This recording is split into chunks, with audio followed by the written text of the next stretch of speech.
जय हिंद दोस्तों, वंदे मातरम। हमारे देश में कई सारी शख्सियतें ऐसी हैं, जब बोलना शुरू करते हैं वो तो आप ध्यान लगाकर सुनते हैं।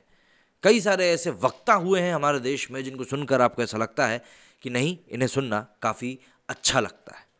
कई ऐसे लोग हुए हैं जिनका कि आप सपोर्ट करते हो या ना करते हो, लेकिन इनको सुनकर आपको ऐसा लगता है कि नहीं यार, इन्होंने तो मंत्रमुग्ध कर दिया। और मैं यहाँ पर किसी कविता या किसी शायरी की बात नहीं कर रहा हूँ, मैं यहाँ पर सिंपल बात करने की बात कर रहा हूँ। लेकिन वहीं दूसरे हाथ हमारे देश में कई लोग ऐसे भी हुए हैं जो कि सिर्फ बोलने के लिए कुछ भी बोल चले जाते हैं। फिर भले ही उनकी बात में वजन हो या ना हो, उनकी बात में कोई आधार हो या ना हो, लेकिन कई बार ऐसी बातें हो जाती हैं जिनको कि देखकर समझ में आता है कि नहीं, यहाँ पर तो कुछ भी बकैती चल रही है। देखिए, बजट पेश हुआ। अब बजट पेश हुआ तो विपक्ष को कुछ ना कुछ तो कहना ही था। भले ही उस विपक्ष के पास उतनी सीटें ना हो, लेकिन उसके बाद भी एक विपक्ष के तौर पर उसको अपना अस्तित्व बचाए रखने के लिए कुछ ना कुछ तो बोलना जरूरी था ही।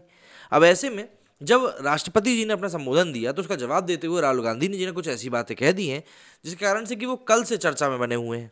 और देखिए क्या होता है, जब कोई इंसान कुछ बात करता है तो उसको समझना चाहिए कि हम जो बात कह रहे हैं, हम जो बात करना चाह रहे हैं, क्या उसका कोई आधार है या उस बात से कोई निष्कर्ष निकल पाएगा। क्योंकि सिर्फ बोलने के लिए बोल देना तो शायद सही नहीं है। प्रधानमंत्री नरेंद्र मोदी की विदेश नीति के खिलाफ कांग्रेस नेता राहुल गांधी ने बयान दिया। अब उस बयान पर अमेरिकी विदेश विभाग की प्रतिक्रिया आई है। वहां के प्रवक्ता नेड प्राइस ने इसका समर्थन देने से साफ इनकार कर दिया है। दरअसल नेड प्राइस से पूछा गया कि राहुल गांधी ने कहा है कि पीएम मोदी की अप्रभावी नीतियों के कारण चीन और पाकिस्तान पहले से कहीं ज्यादा करीब आ गए हैं। इस पर उन्होंने जवाब देते हुए कहा कि मैं निश्चित रूप से इन टिप्पणियों का समर्थन नहीं करूंगा।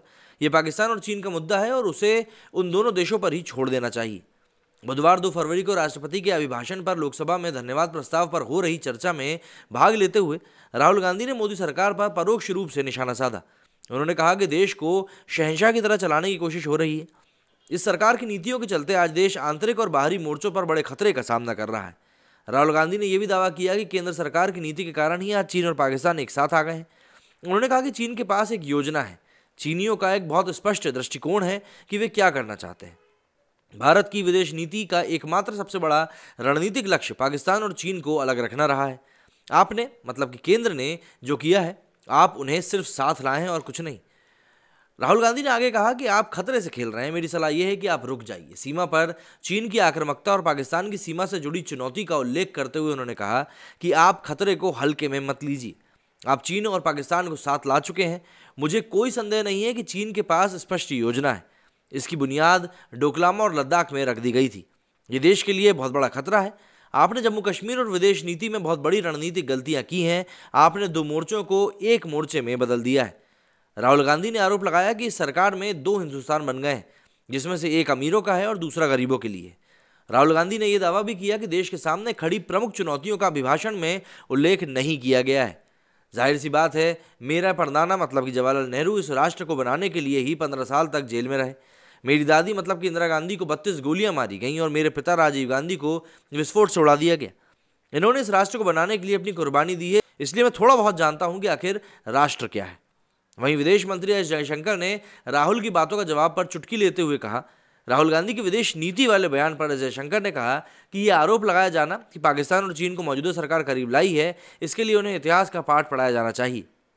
विदेश मंत्री ने ट्विटर पर लिखा, 1963 में पाकिस्तान ने गैर कानूनी तरीके से शख्सगाम वैली को चीन को सौंपा।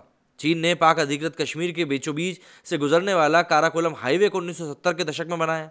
राहुल गांधी ने संसद में यह भी कहा कि भारत इस बार गणतंत्र दिवस पर विदेशी मेहमान तक नहीं बुला पाया। इस पर जवाब देते हुए विदेश मंत्री ने ट्वीट करके कहा कि जो लोग भारत में रहते हैं वो जानते हैं कि हम कोरोना लहर के बीच में। सेंट्रल एशिया के जिन 5 राष्ट्रपतियों को यहाँ आना था, उनके साथ एक वर्चुअल बैठक 27 जनवरी को हुई थी। क्या राहुल गांधी उसे मिस कर गए? जाहिर सी बात है, राहुल गांधी को यहाँ पर सिर्फ जवाब देने के लिए ऐसा लग रहा था कि बोल दिया गया था कि भैया जवाब देना बहुत ज़रूरी है। लेकिन उन्होंने शायद जवाब देने के पहले थोड़ा बहुत भी होमवर्क नहीं किया कि भाई थोड़ा बहुत हम भी पड़ताल कर लें। आपके परनाना ने भले ही कितने ही साल जेल में काटे हों, इंदिरा गांधी ने भले ही गोलियां खाई हों, लेकिन ये बात भी साफ है कि ऐसे काफ़ी सारे कांड थे जो कि कांग्रेस के ही कार्यकाल में हुए थे। और इसी दौरान सबसे ज़्यादा तरीके से जो चीन की एक पकड़ बनती गई थी वो भी इन्हीं के कार्यकाल के दौरान हुई थी। तो इन सब चीज़ों को भी भुलाया नहीं जा सकता। और फिर राहुल गांधी तो ऐसे शख्स हैं जिनको कि ऐसी बातों को बार बार याद दिलाना पड़ता है। आप सभी का क्या कहना है इस मामले में, मुझे कमेंट करके ज़रूर बताएं। मेरे स्टूडियो फिलहाल इतना ही। जय हिंद, जय भारत।